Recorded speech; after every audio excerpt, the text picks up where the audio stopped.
Fraternity of Girth. We're going to talk about our proud sponsor, Fraternity of Girth. We're going to talk about some of the best apparel for strength sports athletes that exist. Sorry, I said it.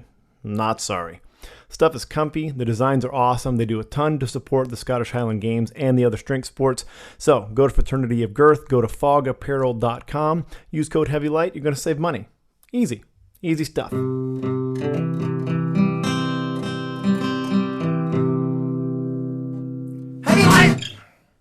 So I have decided in this episode that I'm going to drink beer. Big shock there, right? It's going to happen. Don't do it. Don't do it. I got shook up a little bit. But I am going to go down memory lane a little bit. Yeah, using my own YouTube channel. Because what else would you expect from a full-on narcissist, right? So the reason I did this, though, is because this video, it's from the Texas Scottish Festival in 2017. And like every time I watch anything Highland Games related on YouTube, which is at least once a year, I get this recommended to me. I get my own video recommended to me. So I figured, hey, let's actually go back. It's a vlog from 2017, from when I competed at Texas Scottish Festival. Back when it was at University of Arlington, or UT Arlington, sorry. It was at UT Arlington on like the nice fields out there. Now it's in Decatur. It's a little bit different. I haven't thrown there yet, so I can't comment on it. But this was a nice field. This is always a nice field. But yeah, it always gets recommended to me to watch my own video. So, I mean, who am I to say no? You know, I get to watch myself, get to see my friends on there, get to relive some of this stuff. So yeah, let's get into it. Let's get active. What speaker is connected here? Because I want you guys to appreciate the joy. Oh, well, it's going to be bad sound on the computer, but you don't care. Nobody cares about that. As long as I sound amazing, right? So I am drinking, hold it for the live stream there, Michelob Ultra Pure Gold Organic Light Lager. A lot going on in that name. The only reason I have this is because my buddy Paul Evans apparently likes this beer and complained that he couldn't find it. So we all bought in the group chat. We all bought a 12-pack of it just to mess with him. So now I'm stuck with it. Here's the thing. It's not good. It doesn't taste like anything. How can this be your beer, Paul? How can this be your thing? It's the most disappointing thing about you, besides your throws. Yeah, it tastes like, it does not like aggressively bad. It just tastes like nothing. It doesn't taste like anything. I mean, I guess, you know what? I'll give you that. If the goal is just to get drunk and put the cushion of alcohol between you and the harshness of reality, okay, it'll do it. It does it very, very quickly. But what is this? What's the ABV on this thing? Can't be very high. It's got to be 4 something. Why do I care? Why would I care about that? Why would I not just drink beer and enjoy it? So there we go. But yeah, Texas Scottish Festival 2017. The memories I have looking at this one, the thumbnail kind of brings some things back. I know that this was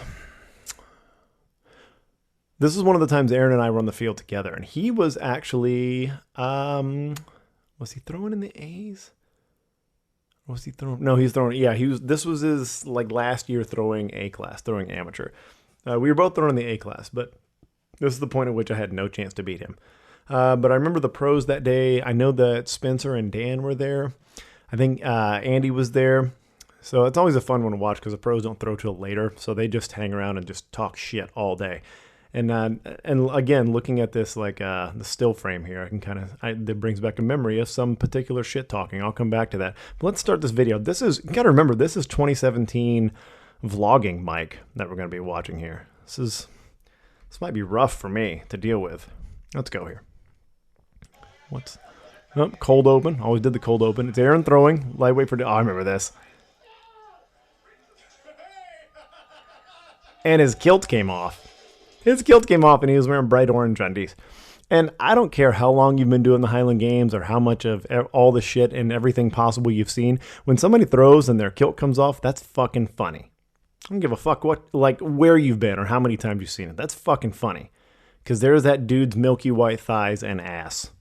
That's automatically funny to see somebody's thighs and ass when they didn't want you to see them. Sorry, that's always going to be funny. All right, let's get through the intro here. Oh, sponsors. Oh, Hey Brand Goods, Training Lab, Throw Bros. Hey, do more things, Mike. Man, that was a good throw that I put in the intro. Sorry. Oh, man. That is an ugly looking dude. So this is kind of the intro part. I wake up in the hotel and start talking to the camera. God, how vloggy is this? I mean, did Instagram Live and everything killed the vlog totally, right? Just absolutely murdered the vlog, and probably that's good that it did. Breakfast with Mary and Aaron. Music in the background. Mute the conversation. Close-ups of the food. This is so classic vlog shit. Oh, God. Ooh, man. I wish you guys could see that. That is 2017 Mike. Head full of kind of unkempt hair. Not dissimilar to this style right now. Like an 8-day beard. Wayfarers. And holding the camera up to the mirror and talking to it in the hotel room. Be more YouTuber. With the big fuzzy microphone, of course.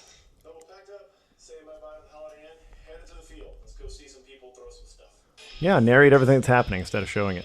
Show, don't tell, Mike. Basic filmmaking. So let's see who's there. Oh, athletes only. I'm sure I'm going to make a joke about that. Made a stupid joke about, hey, work on your autofocus, Mike. Dan Tennyson. Spencer Tyler. Make sure you show all the people that everybody knows. You're so big, Dan. Oh, that's right. And Mary was pregnant with little Aveline at this point. She was, how many months along was she? She doesn't look very big, so she wasn't that far along. I'll make sure I place all the products in there. Yeah, she's only got to be a few months at that point. Oh, and the mom. Yeah, that's awesome. Aaron's mom's came. That's badass. And he's being freak nature. Oh, little shot of Intraflight there. We were carrying that in Throw Bros at the time. Shout out to Bear Performance Nutrition, Nick Bear. Oh, here's my Braemar throw. Ooh, non-reverse, was not happy with it. Oh, here's Aaron's old stone throwing style. Not what you would call technically great. And here's Shuttlesworth, just a little bundle of energy and scream. Good job, Buttersworth. Say, all the stone throws here, they look, oh man, that's rough, Aaron. I mean, I'm impressed he got the distance. Hey, there's Huddleston right there. And Huddleston, I'm sorry I didn't call you out as an Oklahoma friend last week. You are an Oklahoma friend. There's me. That's a little better right there. Dropped the elbow a little bit. Overhanded it. Always had a good Braemar throw. Right? I threw a 34-10 today. Happy with it. Ooh, Aaron with the under-the-chin glide. Like the Ulf Timmerman all the way under. Straight under, like in the Adam's apple. We're throwing a shot put, apparently? How do we throw a shot put? Oh, well, it's probably better than whatever bullshit stone they did always used to throw a bullshit 19-pound stone there. Me with the hoppy glide. Yeah, it's probably 40 feet or so. Not so great. Aaron again. It's a lot of me and Aaron and Shuttlesworth. I have a terrible bias whenever I film games of just showing the people that, like, I know because I'm an asshole. And I don't know, like, it's the only time I remember to, like, film anything. It's like, oh, yeah, somebody's going to care about that. All right, on to Wait for Distance. Heavy Wait for Distance. Just going right into it. No narration at all. This fucking implement. It's pretty clean, though, Beach. Not bad, though. Didn't go very far, though. I think it was like high 20s with that 56. That's not great. Technique doesn't look bad. I don't sit against it very well. Kind of, fouled it. Just barely. I never just barely foul. I foul bigger than shit. There's Aaron ripping a good one out. Low 30s, looks like. He won the A's pretty handily this day. How about this music? This is Chris Alonso, by the way. Buddy of mine's named Chris Alonso. Band named Ghost Runner that played in the early 2000s in New York. He's a badass musician, man.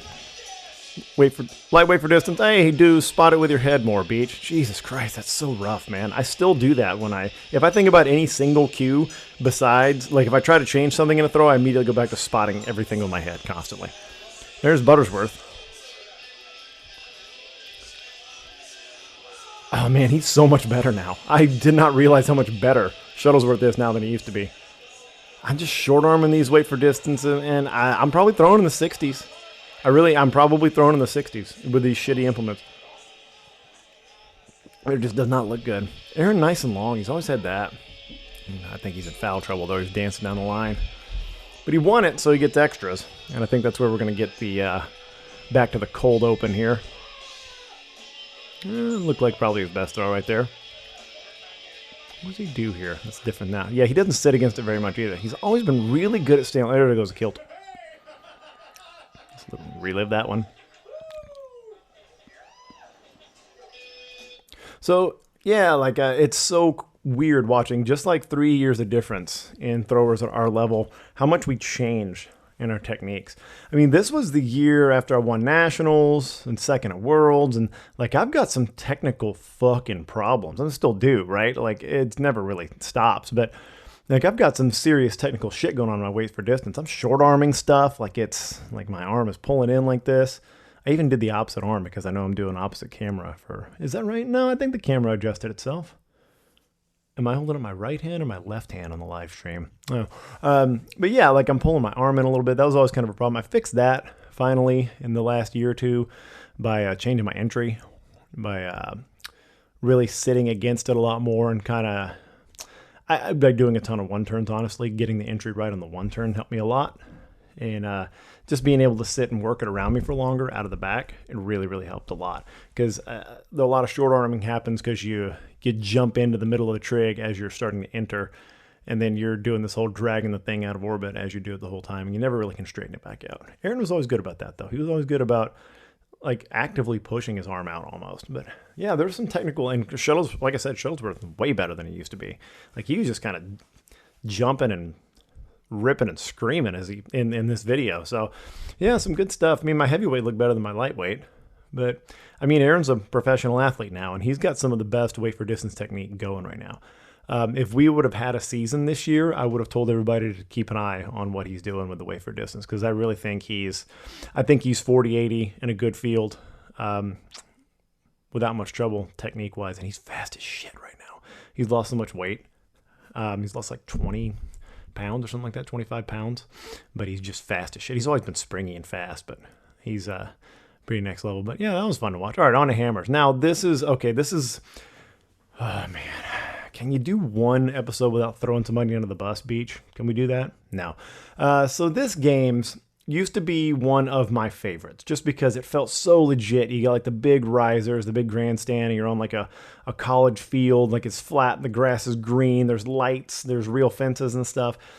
But over the years, as these things tend to do, things degrade. The implement quality was never great. I mean, Bull, I love you, but you never have good implements, man. They're always bullshit. Whatever, you throw what's there, right? But this year, things just seemed like they were not as, I don't know, the wheels weren't as greased. And I remember this was after, like I said, after Worlds, and I've been throwing some pretty good hammers, and I was excited coming into this season because I felt some good things happening with hammers. I thought this games, because it's a decent hammer field, it's just real flat. But I always thought that this was going to be a good hammer day for me. And then they're like, oh, you guys are throwing out of the hammer cage, like the track and field hammer cage, which is concrete with a big net around it. And I can see they just stuck like a lady's caber in there as a toe board for a reference point. And obviously we can't dig in, so we're just throwing off concrete all of a sudden. And I mean, you can still throw pretty good without blades on. There's some people that throw really well, but I mean, the big throws, the real big ones happen with fucking blades, and that's because it's an advantage. You can dig in, you can counter against them, you can let it pull you over, and it doesn't actually pull you onto the ground, so that's nice. Let you get in better positions, let you get longer, faster. And it just kind of sucked because I was really geared up because I'd always thrown in blades here, and this was that's what it was too. Like, it's in Texas, and there's not a lot of fields where it's like high quality and you can actually kick in real well. And I was excited, like, knew this field would be good and I could do that, and then they didn't do it. And the reasoning was, I don't fucking know what the reason was. There was no good reason because there was a perfectly good cage where we always threw them from. It was just they did the rotation different and they decided maybe they chalked it up some safety thing. I don't know. I'm probably giving Bull Aaron Woods shit for it, but I shouldn't, because you have to deal with festival people. He has to deal with, the festival organizers and all their ridiculous safety concerns. Well, I know you guys threw hammer here for the last 10 years, but let's change it this year because all of a sudden we don't feel safe. All right, here come the hammers. Yeah, I'd really worked on that. Man, I need to get some of that back. I'd really worked on that, I call it the throwback drill. But when you enter the first and especially the first and second turn, you really emphasize getting the right, if you're a right-handed thrower and you don't throw goofy or whatever, getting that right elbow back behind your head. And I was really doing that really well. I really started emphasizing that a lot this year, but I also had really good height. Like, if you watch Skylar Arneson, like, he's got great height on his hands with the hammer above his head. And in this video, I've actually got the hammer higher. This is the heavy hammer I think we're watching. And I've got it like nice and high over my head, so it's kind of, gravity's taking it down on the right. And somewhere along the way, I think I lost that and started flattening out at the top. So that's something I'm working on, along with some of the other heavy light athletes. I'm working on that with them as well. Speaking of which, did not mention it. I put out a video today. I am offering a free month of heavy light Highland Games programming to anyone. Anyone that wants to sign up, the first month is free. It's a $60 value, but what it is, it's personal. It's individualized Highland Games programming. You get programming in your inbox every week, and then you get a video review of a throw every week. So, I've got a lot of athletes doing it already, and I just thought like, hey, this is a time where we're all stuck at home throwing and training. So let's open it up and let's get a bigger family. Let's get a bigger family of throwers in there. So go to MikeBeach.com. You'll see the my stupid face on there for the 1 month free throwing, and sign up. It's 1 month free. If you don't like it, tell me to go fuck myself, and then all you got to do is cancel. But if you like it, just keep going, and then we'll keep training you forever, and we'll make you into a world champion, or at least somebody who doesn't drink Michelob Ultra Pure Gold Organic Light Lager. That's really the main goal. All right, back to this. So yeah, the hammer thing. Kind of like that. Throwing with Wayfarers on. Here's Aaron's hammer. Always been a good natural hammer thrower. See, the lack of blades is messing with him a little. He was rocking back on his heels. There's me again. Yeah, orbit's good. I just can't lengthen out. I'm arm fighting it because of the lack of blades. I've really been working on getting long, and then I couldn't. There you go. Aaron with good speed, though. Such good speed. Aaron's about to throw, and then I'm going to vlog in front of him.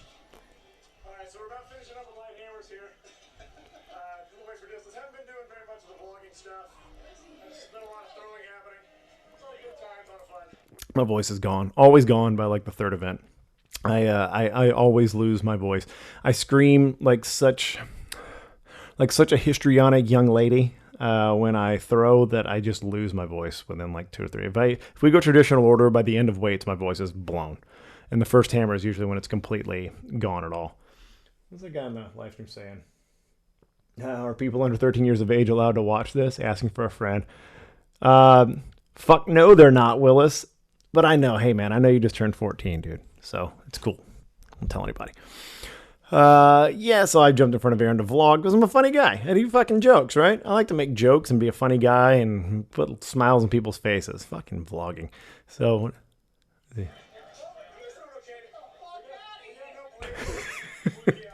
There's Aaron playing along. God bless him, too. God bless Aaron for playing along with all my bullshit. Now, he's like the only person a lot of times that will. Most other people will kind of chuckle, oh, yeah, whatever, because I do shit that I think's funny. And, that's what life is all about. But he will, even if he doesn't find it funny, he will play along. And I guess that's real friendship sometimes. What else we got here? I know there's a hammer story here.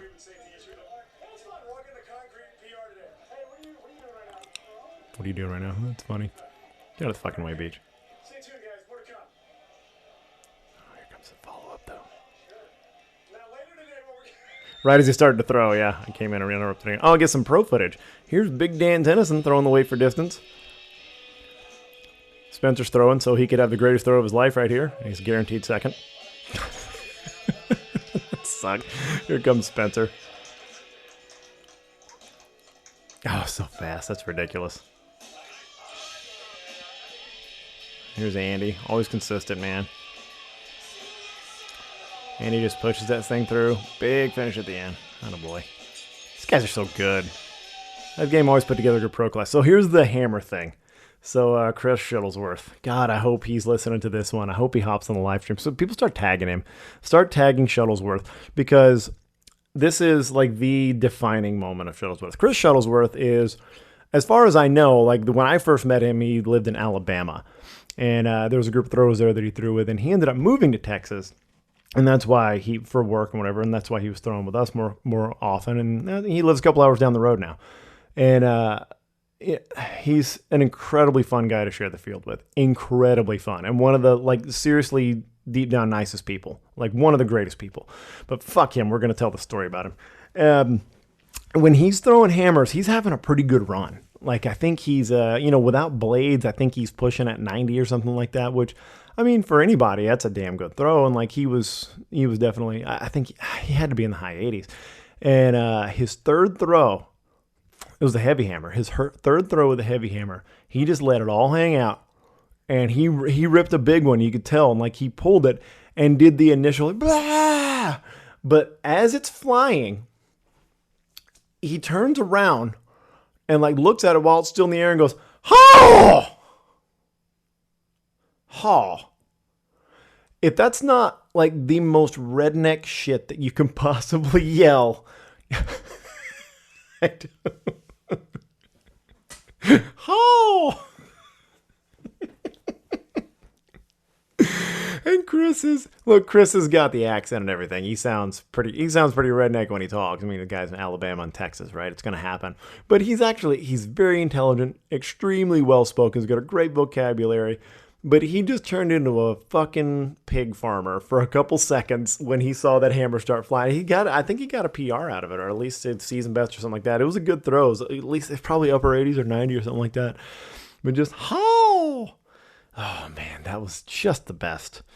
And we've never let him forget it. All right, on to Sheaf, I guess. What did I never filmed caber because this is the era in which I started being fucking terrible at caber. So I was like, I'm not fucking filming this. I actually did okay on a big giant A stick here, but I nearly turned it, which was a good day for me at this point. Fucking suck at caber. Ban that event. Nobody likes it. All right, here's the Sheaf. 20-pound Sheaf. Oh man, be slower and less explosive on that, Beach. Probably cleared like fucking 20 right there. Pumping my fist.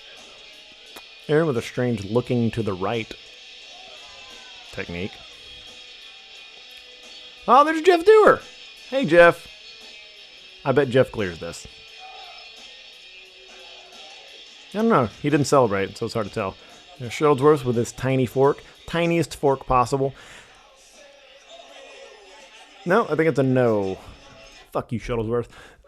Here's a question. Why do people use tiny, tiny fucking forks? Anybody out there using tiny fucking forks? Can you explain to me why the fuck you cut your fork down to like 2.5 feet and think it does anything for you? My pitchfork, and no, I'm not going to call it a sheaf fork. I'm going to call it a pitchfork. My pitchfork is the full length. The handle is the full length because why the fuck wouldn't it be? Are you packing these things in some kind of magical bag that just manages to fit? Like, is it somehow like the people, if you travel with it, the people at the airport are going to think it's fucking weird no matter what. Like, is there a hatchback you're trying to get it into? Just let it hang out a window. That's what everybody does. I don't understand the tiny fucking fork. It's not like a cool mod. I mean, all it is just like restricting your grip so you don't have any more options. And a lot of people cut them so short that their grip is too narrow. Somewhere between clean and snatch grip. Can we all just agree on that? Can we everybody just agree? Somewhere between clean and snatch grip. One of the two. Somewhere between those two. And probably a little wider than clean for almost everybody. Unless you clean a little wider like I do because you have weird elbows that you just can't wait to rip out of socket. But yeah. Oh God, I realized too, Aaron is wearing the gigantic Reband belt. Like the Reband neoprene belt that's like, seriously, that's got to be 12 inches, like, high. Wide is not thick, obviously. It's got to be 12 inches high, this fucking thing. Like, it's just walking around with a goddamn, like a lazy boy chair just strapped to you. These fucking things. What is it? Him and Paul and Thor all have those. Like, why? Can you guys explain what the benefit to that is? You don't like your torso to move during throws? Yeah, that makes sense. You want to really stabilize it and keep it as tight as you really want to press out against a belt when you're throwing. What the fuck are we doing? You guys. I love you all very much. What was I talking about? The tiny forks. Yeah, fuck tiny forks. I've got a super long fork. Spencer's got a super long fork. Anybody who's worth a shit as a person has a super long, full-length fork. You know what? There's going to be two types of people in the Heavy Light podcast world. There's going to be tiny forks and full forks. Full forks for the fucking win, right? I do have a tiny fork in my garage, believe it or not. I inherited a two-tine fork forever ago. I don't know even how I got it. I probably got it from the Duncan McCallum or something. Like I don't know who or where it ended up. I ended up with it, and I would never use it because two-tined forks are weird. I don't know why. When you could have 3 things putting force into it, that you would have 2 things putting force into it. So you could do your hand in the middle, I guess. But hey, grow up. Put your fingers around it. I got a lot of strong opinions about sheaf. A lot of strong and stupid opinions about a lot of things. All right, back to the throwing action that you guys can't see.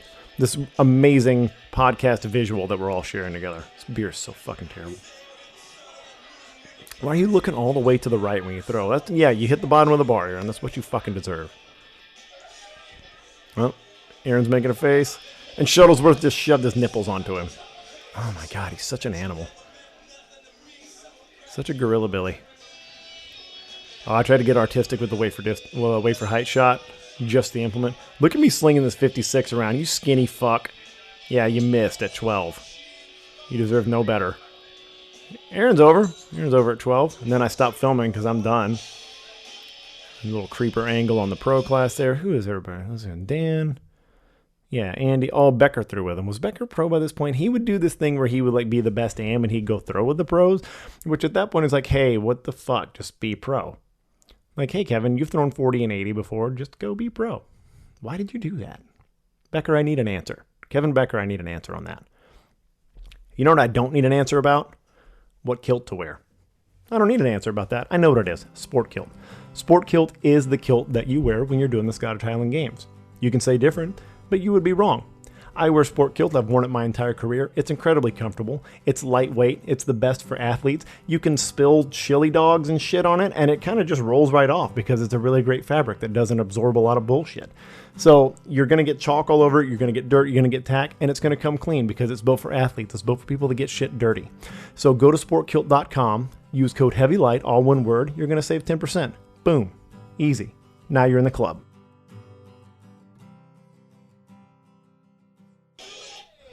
Hey. I guess we're in the tent afterwards. I guess we're done. There it is. Yeah, Chris was aware. He was in on the joke. Oh, there's the baby bump. There's Mary's baby bump. There's Aveline. Oh, God, I love them so much. Haven't seen them in a long time. Oh, here's Spencer. I'm getting the pros doing sheaf now. Oh, I think this is Spencer's chicken sheaf. Oh, I need this volume to be so much louder right now. I hope you guys can hear it. I think this is Spencer's chicken sheaf. I'm going to back up just a little bit. Let's see if this is it. Is it?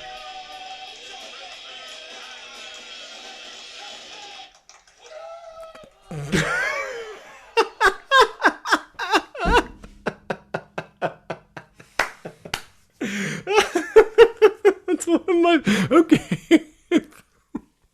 If you haven't had the joy of watching Spencer throw, Spencer has just one of the most characteristic and unique throwing screams you've ever heard in your life. And it's fucking great. And it's high pitched. And I've always described it as the more it sounds like he's in agony, the more it sounds like he's in extreme pain, the better the throw was. You can tell. And this chicken sheaf that he throws, I think this was pretty high. So he cleared it. He seemed pretty happy and it was a good throw. But listen to how much like a chicken Spencer sounds when he throws this sheaf.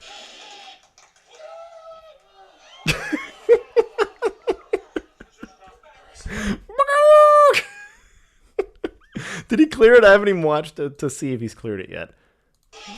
I wonder how high this is. Does he get it? Here it comes. Oh no, he's wide. That was pretty high. That was probably like 28, 30, something like that. That was pretty high. Let's do it one more time. Can we listen one more time to the chicken sheaf? I just want to do it one more time. One more time.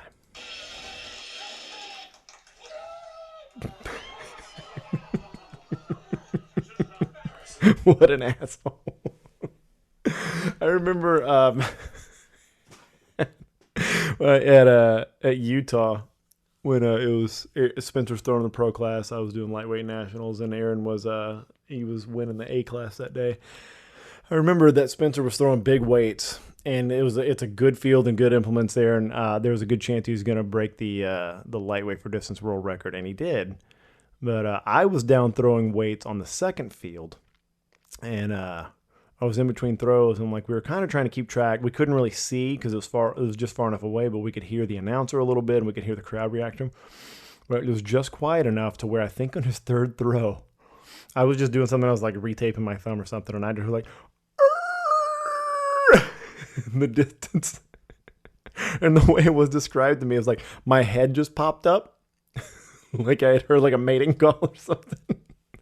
But I knew by that scream, I had this like feeling. It's like, oh, Papa did it. Like I knew that he had done it. I knew that he had set the record by doing that. I ran up there and like I probably nearly missed my next throw, but like he did. He'd broken the record. He went like 96 or something ridiculous like that. But it was just from all the way across like the city of Lehi, Utah. I was like, and I knew that it was a big throw. I knew it.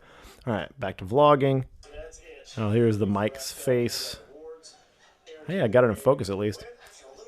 Aaron got the win. Yeah, after a little controversy. I remember that. So he, like, clearly won. Like, easily. Like, I think he maybe dropped one event, but I don't think so. Maybe Hammer to the guy that they... So I'll give away the gag. Like, they gave the award to the wrong guy at the end. They did the math wrong. I think maybe Aaron dropped hammers to him because this guy was like his name's John. He was a 6'6" collegiate hammer thrower. So of course he can fucking throw hammers. Like you give him one cue, he's like, oh yeah, that's how I throw 106 with the heavy. Got it. Shout out to Colin Dunbar. But the thing is at Texas Scottish Festival, like the award is special and it's given by this lady that I feel terrible. I'm like the worst historian of the sport ever, but like there's a reason, like she's been part of the festival forever and she like does like a little presentation with you and like gives a speech and they take a picture and everything. So it's like a big deal and like it's a special award.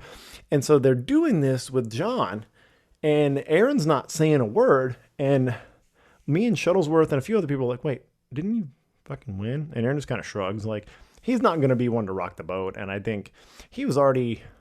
There's some other stuff going on with the way athletes and families were treated there that was... we were all just, okay to, like, bow out and call it a day. I'm going to get into all that drama. But, I think, honestly, he's just an adult. He's like, yeah, I don't care. Like, I'm not going to get another trinket or whatever, and I get to pack up and go. But, of course, we went and talked to the scoring table real quick. He's like, hey, check your math. And it was just one in a long list of things that made that game's fall from grace in terms of my favorite. But I need to go back and give it another chance now that it's changed location and stuff. But anyway, and so we had to like have them, hey, can you refigure that real quick? Can you retally? And they did, and he clearly won. So they had done the whole ceremony and the whole like speech and the pictures and the special like trading of feelings or whatever it is, and like they'd done all that already with the other guy. And then they're at the end like, oh yeah, Aaron, you actually won. So they give him all the stuff, and then he shakes hands with the nice old lady, and then like, okay, now we got it figured out. So that was kind of anticlimactic. Aaron got a big win there at Texas Scottish Festival. Like, but the guy that you beat by, I don't know, 7 points or 9 points or whatever, he's the one that's going to get all the shine. And then everybody leaves and like, oh yeah, Aaron, you won, by the way, here you go. So yeah, there's the controversy. It's about as big. Yeah, me saying all the stuff I just said. All the stuff I just said. Literally all that. Hey, be original for once in your life, Mike. Yeah, I didn't have a great day personally. Big fucking shock. Throwing a class full of monsters. Keep talking. Way too long in the intro. No light on your face. Hey, talk more. God, what an asshole.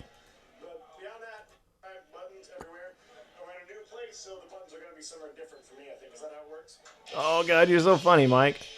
This is when they used to have, like, after the video links and all that kind of stuff. But now that doesn't happen. So now they're just like a 10-second pause of me throwing away for distance while you're supposed to be clicking stuff. So, yeah, that was a little trip down memory lane. That was fun, wasn't it? I didn't even get through my Michelob Ultra Gold because I was talking so damn much. But I don't know. I'll probably do that once in a while. Oh, so refreshing and distinct. I need to not let this warm up, by the way. This should have been like just above. This should have been 33 degrees before I started drinking it to make it just a little bit enjoyable, or less unenjoyable. Let's go for that. Yeah, but I should probably do this. I should probably do these vlogs once in a while. Maybe I'll go back and find old YouTube videos of mine or other people's and relive those things. Or just fucking make fun of them the entire time. That's not the worst option. Let's see. I'm going to do a quick check in Nazca. I'm going to see if any of you assholes did anything. Because I know everybody. Well, let's see. We got other stuff. Hazmat Heavy Games. Didn't we already do that? Everybody freak out. We're going to die. Oh, no, that's Coulthard. Hazmat Heavy Games. Let's take a look. I think I made fun of that already, didn't I? Yeah, I did. Zach Riley won the masterclass in that one.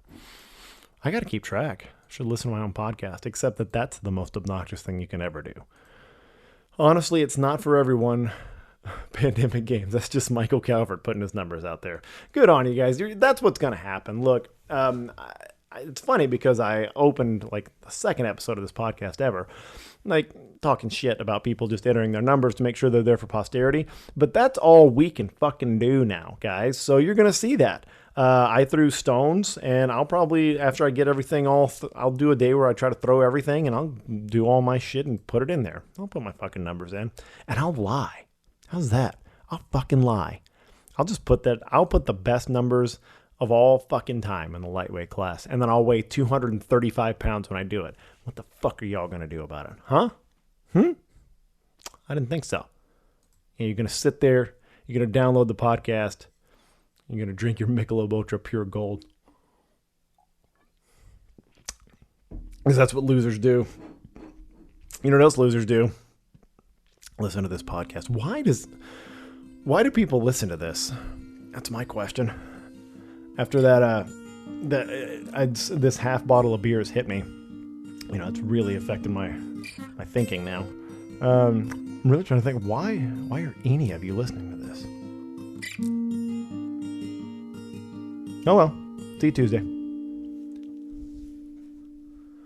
Heavy Light is brought to you by Throw Bros. Throw Bros is the only online store for Highland Games athletes. Gear up, get throwing. Use code HEAVYLIGHT, all one word. You're going to save 10% at throwbros.com.